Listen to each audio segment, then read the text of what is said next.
हाँ मैं। यहाँ कैसे? क्यों?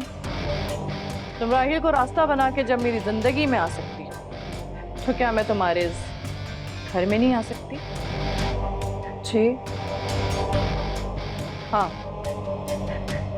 मैं यहाँ तुमसे कुछ हिसाब किताब करने आई हूँ। रास्ता छोड़ो मेरा।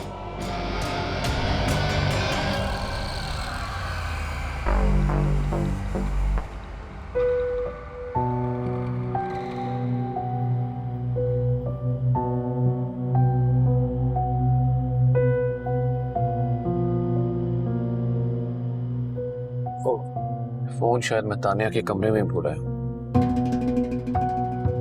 अच्छा।